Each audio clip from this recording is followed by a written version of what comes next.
Daily reading for Friday, the 30th of January, 2026. The first reading is 2 Samuel chapter 11, verses 1 to 10 and 13 to 17. In the spring of the year, the time when kings go forth to battle, David sent Joab and his servants with him, and all Israel. And they ravaged the Ammonites and besieged Rabbah. But David remained at Jerusalem. It happened late one afternoon, when David arose from his couch and was walking upon the roof of the king's house, that he saw from the roof a woman bathing, and the woman was very beautiful. And David sent and inquired about the woman. And one said, "Is not this Bathsheba, the daughter of Eliam, the wife of Uriah the Hittite?" So David sent messengers, and took her, and she came to him, and he lay with her. Now she was purifying herself from her uncleanliness. Then she returned to her house, and the woman conceived, and she sent and told David, "I am with child." So David sent word to Joab, "Send me Uriah the Hittite."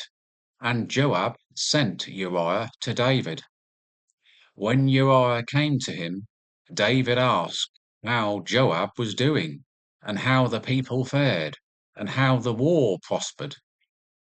Then David said to Uriah, "Go down to your house and wash your feet." And Uriah went out of the king's house, and there followed him a present from the king.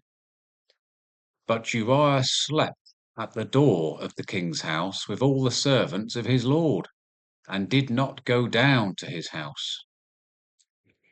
When they told David Uriah did not go down to his house, David said to Uriah, "Have you not come from a journey? Why did you not go down to your house?" And David invited him, and he ate in his presence and drank, so that he made him drunk. And in the evening he went out to lie on his couch with the servants of his lord, but he did not go down to his house. In the morning David wrote a letter to Joab, and sent it by the hand of Uriah. In the letter he wrote, "Set Uriah in the forefront of the hardest fighting, and then draw back from him, that he may be struck down and die." And as Joab was besieging the city, he assigned Uriah to the place where he knew there were valiant men. And the men of the city came out and fought with Joab, and some of the servants of David among the people fell. Uriah the Hittite was slain also. Psalms chapter 51, verses 3 to 7 and 10 to 11. Have mercy on me, O God, according to thy steadfast love. According to thy abundant mercy, blot out my transgressions. Wash me thoroughly from my iniquity, and cleanse me from my sin. For I know my transgressions, and my sin is ever before me. Against thee, thee only, I have sinned, and done that is which is evil in the sight, so that thou art justified in thy sentence, and blameless in thy judgment. Behold, I was brought forth in iniquity, and in sin did my mother conceive me.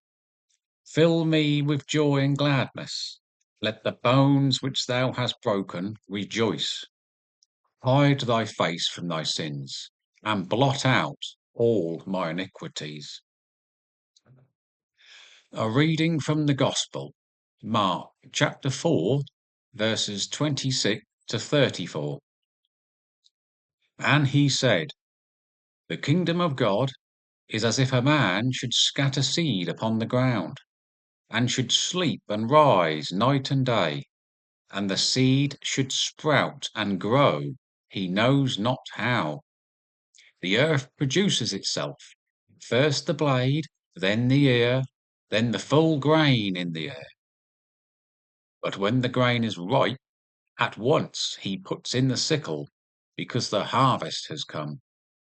And he said, with what can we compare the kingdom of God, or what parable shall we use for it?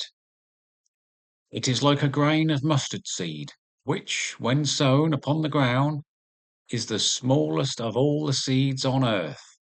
Yet when it is sown, it grows up and becomes the greatest of all shrubs, and puts forth large branches, so that the birds of the air can make nests in its shade.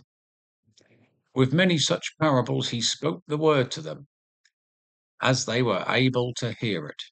He did not speak to them without a parable, but privately to his own disciples he explained everything.